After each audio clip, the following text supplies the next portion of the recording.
Welcome to Season 2 of The Red-Haired Archaeologist. I am your host, Amanda Hope Haley. Thank you for spending some time with me today, catching up on what has been happening since Season 1 ended, and getting a preview of what is to come in Season 2. If I sound a little bit different today, it is because COVID has kept me from going to my usual recording studio. It is, of course, closed. So I am talking to you today from inside my little closet. It is not a grand and glorious walk-in closet. It is, I believe they call it a step-in closet. So I am sitting here with my laptop and my knees are literally up under my skirt as I speak to you. Thanks to my podcast editor, Nicholas Allaire. He helped me out a lot over the last couple of months, helping me figure out what kind of equipment I needed to buy, everything from microphone to software. And he impressed upon me the importance of being in a really quiet space. So here I am, and thanks, Nick, for making Season 2 finally happen.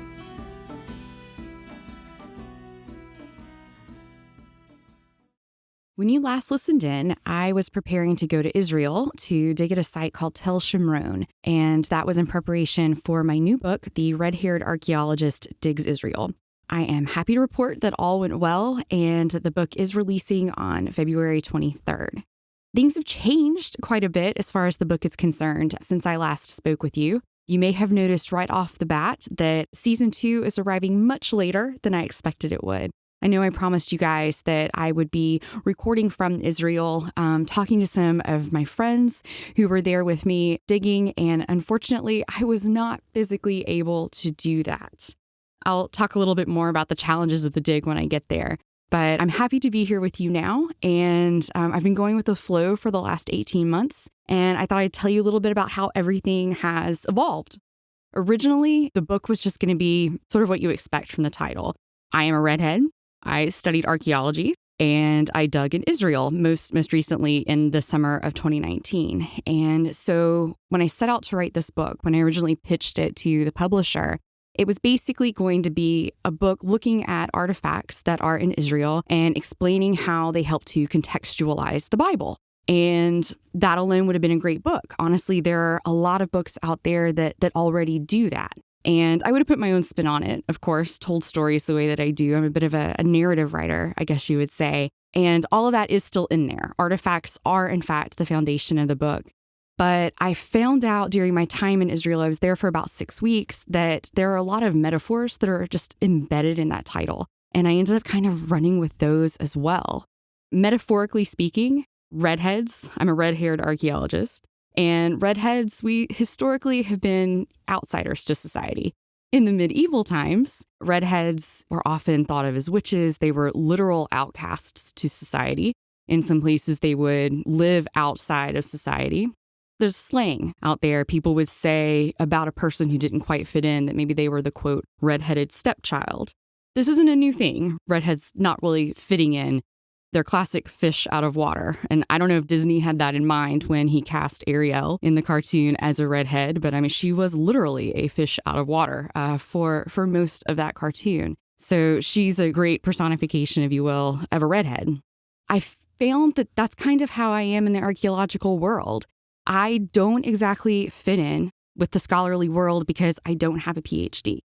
As I told you last season, that was the original plan, to go and get my degree and do that, but life ended up taking some different turns, and I became a writer instead. And archaeology is still my passion. I do a lot of research and I do a lot of writing and I enjoy it, and I do it though for an audience that's maybe different than would have been if I had gone on and got my PhD. I do it for you.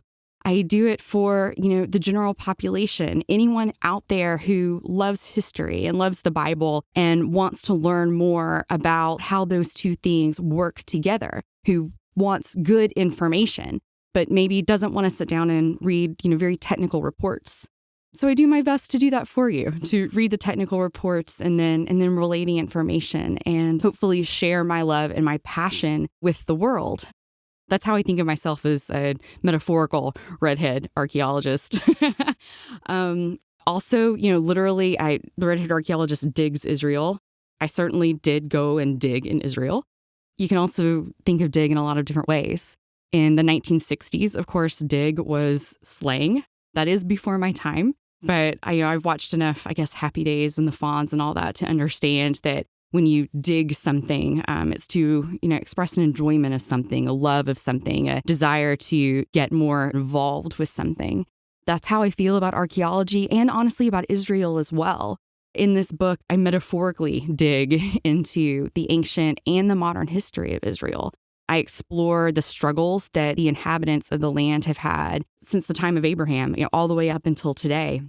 Those are a few ways that, the book sort of evolved. It became about more than just, here's an artifact, here's where you can find something about it in the Bible. And I hope that's exciting to my readers. I hope that's something you want to hear more about. I think actually the book is a lot more like this podcast. I get to tell stories. I have a lot more latitude than just being so, technical about it. When I was over in Israel, I was really tired. It was the first time I'd been there in 15 years, and I was certainly 15 years older. And I found that a lot of things had changed about archaeology and a lot of things hadn't. The things that hadn't changed were the physical requirements. When you go out there, people always ask me, like, what's it like to really be on a dig in Israel? And most people, I think, you see movies, you see Indiana Jones and all sorts of historic pictures, even Stargate. I loved the movie Stargate as a kid. It combined my two favorite things, archaeology and space. And, it starts off with a dig in Israel, and everyone's in their crisp white linen. And the principal characters, none of them are really dirty at all. They're just kind of walking around. That is absolutely not what it is like to be an archaeologist on a dig. First off, you wear shorts and T-shirts. It is, at least in Israel, it is hot and it is dry weather, and you're trying to stay as cool as possible. You are pushing fluids because, at least in my case, being a redhead, I sweat a lot and I flush easily, and I would lose more water than I could consume. It's very physical work. Anytime you're digging, if you're trying to get low to the ground, it's not a good idea to sit on your bottom or lean on your knees, because that can damage what is actually the fragile earth that's below you. It's better for you to squat and to spread out your weight across the four corners of your feet. And that's really, really hard to do. I did a lot of leg exercises and stuff before I went this last time because I remembered how painful it was, honestly, to be in a squatting position all the time. And I thought I would be prepared, and I was wrong. No one told me that what's really more important is your core strength. And that's what you need a lot of when you're digging in Israel, because you're squatting. There were days that I basically squatted all day. When I was working with my trowel, scraping dirt or brushing dirt off of dirt with a brush, you do all of that in a squatted position. But when you're not squatting, say you're actually digging with a pickaxe or actually really moving dirt, that's very physical activity. And so you're physically, digging as you would do in your garden at home, and lifting the soil out, moving it into a gufa, which is basically a basket that's made out of recycled tires. So the gufa itself is a little bit heavy to begin with. But once you've filled it with soil and, sometimes rocks, depending on the terrain that you're working in, a full gufa will weigh about 50 pounds. So then you have to lift the gufa, dump it into a wheelbarrow. And then once the wheelbarrow is full, you have to wheel it away. And by the end of the season, where you're dumping those wheelbarrows is at the top of a very, very tall hill. I would say at the end of our season, that hill was probably 10 feet up into the air. So you're having to run with this really, really heavy wheelbarrow so that you can dump it up at the top. It's a lot of work. I felt every minute of my 38 years. So that was a change that I didn't really expect. Other changes that I didn't expect were really in technology. Technology has advanced so much in the last 15 years, even in something as ancient as the study of archaeology. When I was in Ashkelon back in 2004, one or two people may have had mobile phones out there. If they did, they were for emergencies only, because it was really, really expensive to have that kind of service. There was no streaming of anything. We didn't have music. Everything was quiet, unless you were talking to your neighbors, talking to the people around you. And we had no trouble entertaining ourselves. It was fine. But this time being out there, the first question of the day seemed to be, okay, what kind of music do we all want to listen to? That was fun. And I, at 38 years old, was almost old enough to be the parent of a lot of the volunteers who were there. And they very often requested that our grid supervisor play what they called classic music. And for them, classic music was from the 1990s. which was awesome for me because I was in high school in the 1990s. So I felt simultaneously old and really included, getting to listen to songs that I knew all of the words to. And that was, I don't know, it was something I just smiled and I let myself enjoy being there. And I tried to just sort of soak in the energy of the younger people who were around me. They were all really, really awesome. So that was a technology that made a difference to me, made things a little bit easier. But beyond that, when I was there 15 years ago, you didn't have laptops on site. There was just no technology really out there with us besides a camera. And this time, there's a huge tripod that would chart the GPS of basically anything you wanted to, be it an artifact. If you wanted to see how deep you had dug in one day, it would literally give you GPS in 3 dimensions. And that was absolutely amazing. And so then at the end of the day, all of this data that had been collected could be, put together, put into a computer and spit out. As opposed to, 15 years ago, I remember everybody getting together with our information from the day and having to literally draw these master 3-dimensional maps of what had been found and where it had been located. So the amount of time that got saved on all of that, and then even just down to the simple things, like when we would pull an artifact out, say everyday pottery that didn't have a lot of marks on it, those things you didn't worry about tagging each individual piece. But if you found something special, like one day we found a spindle whorl. And if you don't know, spindle whorls are these little round discs. They look like fat clay washers, and they would be used to hold down like the weight of wool when spinning was happening. Anyway, we found one of these. Well, something like that is special and that is intact, it gets its own tag, it gets its own bag, it gets logged individually. We would have had to draw on a map, where we found it and measure it out with tape measure and all that kind of stuff and assign it a number manually. Well, this time we had a laptop out there and a little bitty printer. And you would just go into a dedicated archaeology program and tell it to spit out a barcode and just put the little sticker on it. And that was it. And you would move on. So a lot more precision is involved in it now. A lot of things can move faster. And, when you're spending less time doing, I guess you would call it like the office work side of it, then everyone can spend more time actually in the dirt and pulling things out of the dirt, which is really good. It's a better use of human time, which is probably the most expensive and the most valuable resource that is out there at an archaeological site. Everyone always asks me about that spindle whorl. I can tell you about a spindle whorl that we found. I don't know if I should say I didn't find it. I guess I did find it. I saw it underneath the foot of another volunteer. I am sad to say that my whole time at Tel Shimron, I didn't really find anything personally. I didn't have an exciting moment of, here's beads or, here's a specific identifiable artifact. Lots of pottery, always lots of pottery, lots of bone, but, nothing super fun. But even if I did, I wouldn't be able to talk to you about it. And I think this frustrates a lot of people, especially now that I'm starting to be interviewed for the book. People always ask me, well, what did you find? Well, what did you find? And I can't tell you that.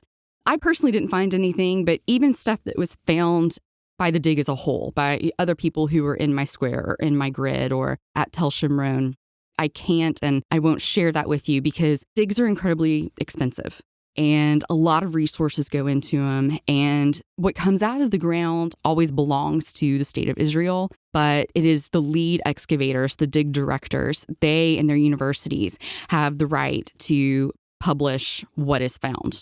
And so I'm not going to discuss anything besides the odd spindle whorl.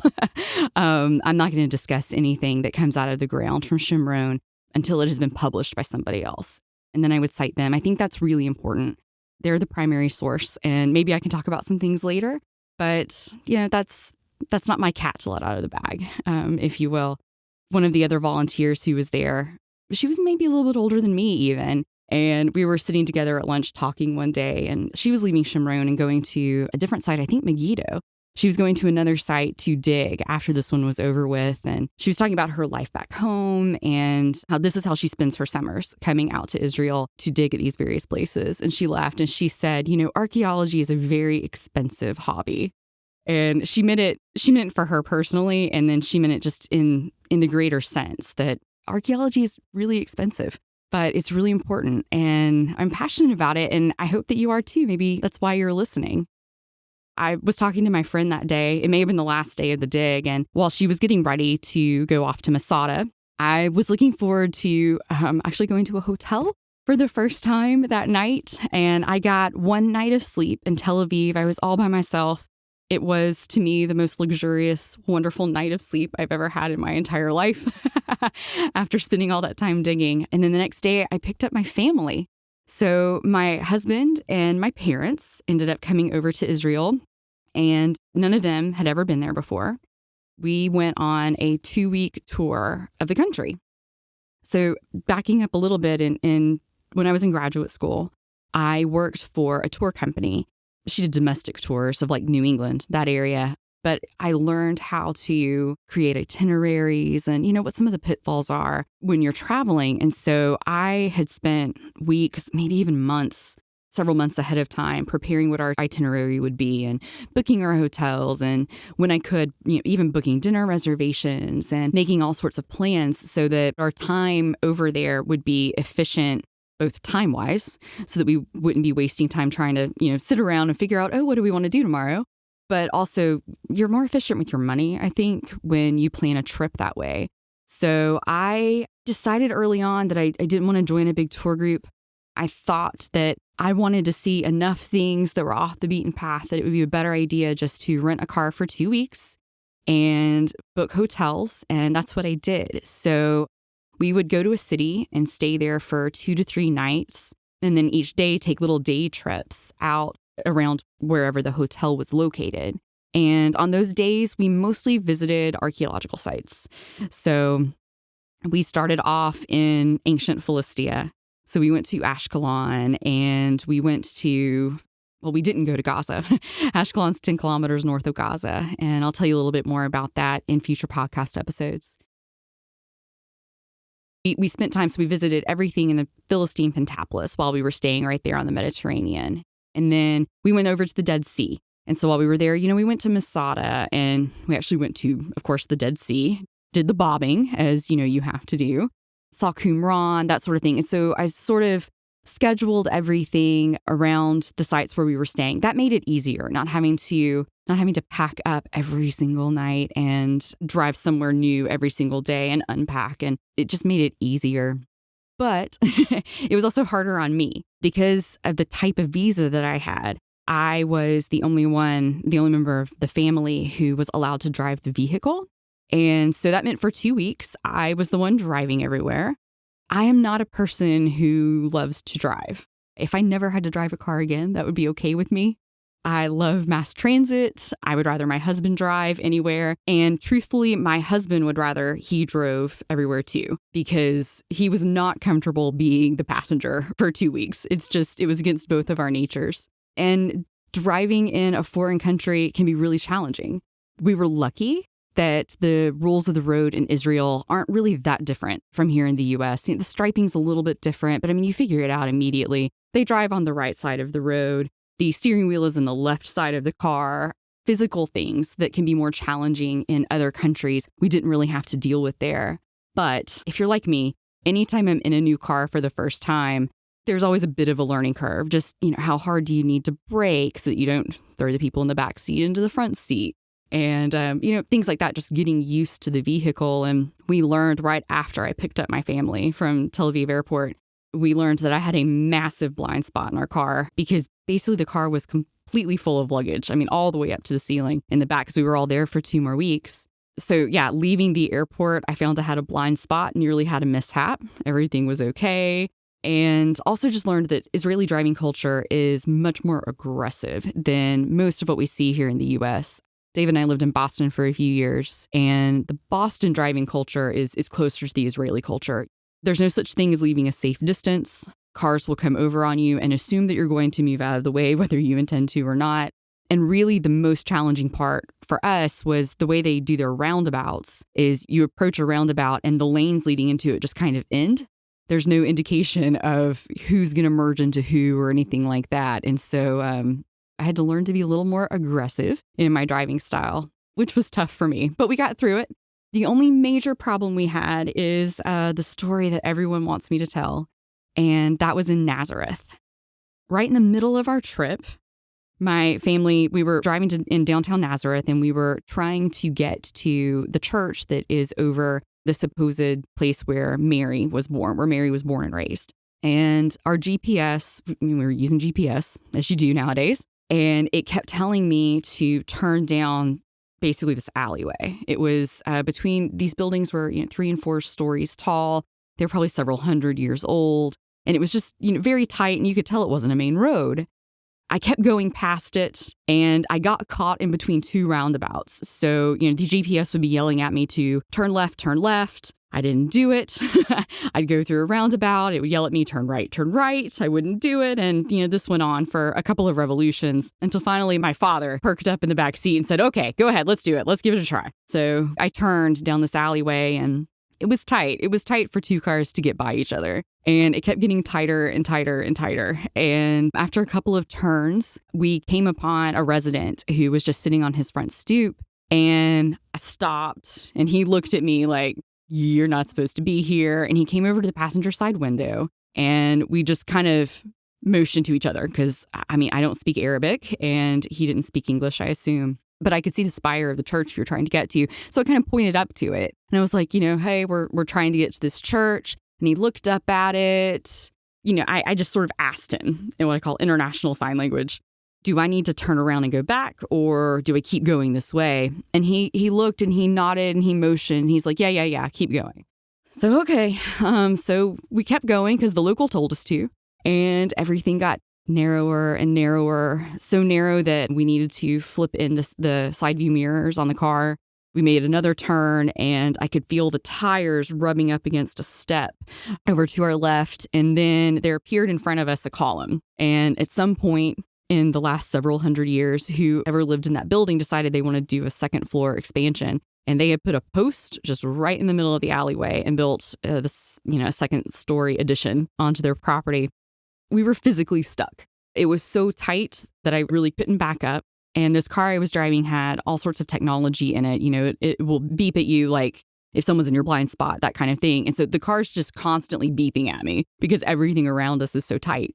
So off to our right, there were 4 or 5 cars, and it was in like a little, I guess you would call it a parking lot, but there were definitely more cars packed in there than the thing was built for. And we just kind of sat there for a minute, and my dad just opens his door mere inches. And I don't know how he did it, but he just kind of sucked himself in, and he popped himself out of the back seat, and he just started walking down the alleyway. He was, going to look for some kind of help. And I was just sitting there breathing and just thinking, I don't know how we're going to get out of here. This is going to be really expensive to fix. And right about then, a mom came home, and she had, 6 or 7 kids. Every time I tell the story, there's more children. But she had a bunch of kids with her, and they saw us, and they just thought we were hilarious. And so they started like running laps around our car, and they would like hop up onto the hood. And they were just running circles around it. And the woman was looking at us. And right about the time she was looking at us in confusion, my father reappeared with a man that he had found in a little, I guess you would call it a little bar that was down the street. The man came up, and he and the woman started talking, and they got on their cell phones and started calling all the neighbors who were living in the buildings. And one by one, people came down and got in their cars, and we all worked together. It took 5 people in 5 different cars to be able to get me to back into one of those parking places and get turned around so that we could get out of downtown Nazareth. I like to say that's it takes a village story, because we were in downtown Nazareth and completely stuck, and we didn't speak the language of anybody. But, thank God for those people who were just nothing but kindness and jumped into action and knew how to get us out of there. I'm so thankful that we did it safely, and that miraculously nothing happened to that rental car. That alone is a miracle that I didn't back into something. Anyway, that's a cautionary tale of whenever you take vacations into your own hands and decide to drive yourself. You're taking some risks, but we were taken care of, and it was a lot of fun. And I think that's all of our favorite story probably coming out of the entire trip. The other nice thing about doing travel yourself is that you can book the kinds of restaurants that you want to. And of course, when you're in Israel, a lot of places are kosher. So that was something, especially my dad and my husband had to get used to, was you're not going to find a bacon cheeseburger very many places in Israel. But we got to eat a lot of really fantastic restaurants, and they have the kind of eating culture there where when you sit down, you sit down for at least 2 hours for a meal, 2-3 hours. That's what the restaurants expect you to do. And honestly, that's what my family loves to do. When my husband and I were on vacation for our honeymoon, we were away for about a week, and it was the first time we'd ever gone anywhere together. And we realized just a couple of days into it that we literally spent our days kind of twiddling our thumbs until we went to dinner that night. And so we sort of coined the phrase for ourselves that vacation is killing time between feedings. And we found that we are not alone in that.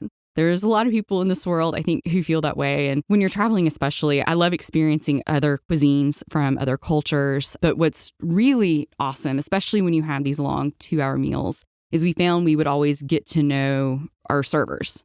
And sometimes even the owners of the restaurants would come out because we mostly ate at smaller places. And we got to meet so many people and talk to them about their lives and the areas that they were in. And our favorite meal, probably, I think everyone would agree with me on this. Our favorite meal was actually a lunch that we had one day when we traveled into Hebron. Hebron is the largest city in the West Bank. It's Palestinian. And we went there on what they call a dual narrative tour. And I will tell you all about that in episode 8. But we had a meal with a Palestinian family there. We got to talk to them about their lives and enjoy their cuisine, and actually be in the home of somebody was something that was really, really special. I encourage you, when you're out in the world, planning your trips, look for those unique experiences like that. As I said, I will tell you more about that in episode 8. That's probably my favorite episode. Hebron was probably my favorite experience of our entire time in Israel. I guess it leads me into telling you a little bit about season 2. As we move forward, I have planned there's going to be 10 episodes this season. Each episode will loosely go along with a chapter that I have planned in the book. I'm going to try to focus this time around on New Testament era sites and New Testament artifacts. All of season 1 was Old Testament stuff. And of course, you're in Israel, so there's going to be crossover. And many cities that you go to, if they have stuff that's from the 1st century, they have lots of stuff that's from the 2,000 to 3,000 years prior. So you're going to hear a lot about a lot of artifacts, but I'm starting from a place of really talking about the 1st century. Some highlights that are coming. I'm going to talk a lot about King Herod. I think we all know him as the guy who built the temple complex. Of course, the second temple would have been built by Ezra and Nehemiah, but Herod was the guy who came along and he just really beefed it up. He built all the stuff that was around the temple, and the Wailing Wall today is actually the foundation of that entire temple complex. That actually isn't a wall of the temple itself. Like I said, we'll talk more about that. Everyone knows about that. Everyone knows about Masada. It's an amazing place that you've got to spend an entire day just doing Masada. It's amazing. Of course, he did that. That's an entire city that he built over the Dead Sea. We're going to talk about that. And then we're also going to talk about the Tomb of the Patriarchs, which he built a synagogue there. This is also in Hebron. That's going to be the focus of episode 8. I think you'll really enjoy that. I learned a lot there. I had no idea that building even existed. It's pretty awesome.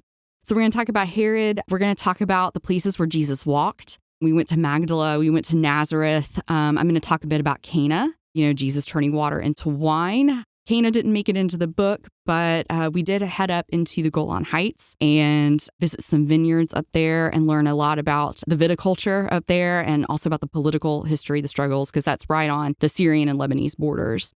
So that's going to be a lot of fun to talk about. And then I'm even going to talk about the 3 places where Jesus was buried. I'm not sure everyone knows, but there are 3 purported sites in Jerusalem alone that claim they are where Jesus laid for 3 days. So we're going to get into all of that, plus lots of other stuff. I hope you will enjoy it.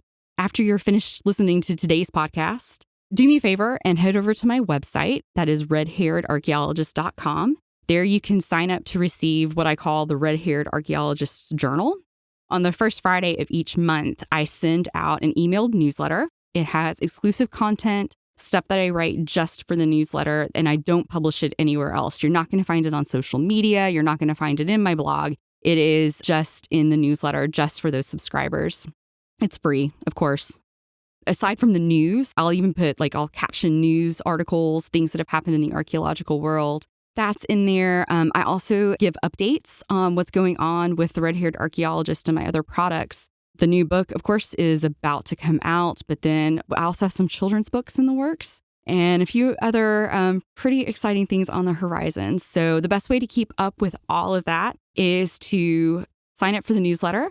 That is also the only way that you're going to be able to get access to online bonus material for the Red-Haired Archaeologist Digs Israel for the book. As I said at the beginning of the podcast, the vision for the book changed quite a bit because of my travel, just because of the way it evolved as I was writing, and then also just because of COVID and challenges in the publishing industry. The book is in black and white. It's not in color, but I took literally 3,000 photographs while I was in Israel. And they're not all great. Most of them aren't.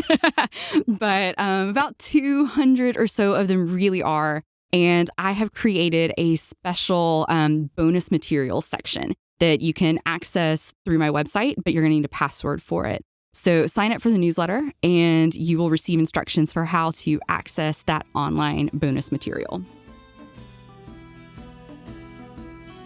If you enjoyed this episode of The Red-Haired Archaeologist, then I hope you will listen again soon. New episodes are released each Friday. To learn more about me, check out my website, redhairedarchaeologist.com. There you will find links to my books, this podcast, and my blog, and there you can interact with me and other listeners. Also look for my new book, The Red-Haired Archaeologist Digs Israel. It will be available on Tuesday, February 23rd as a print book, an ebook, and even an audiobook from all of your favorite retailers. Please pre-order today.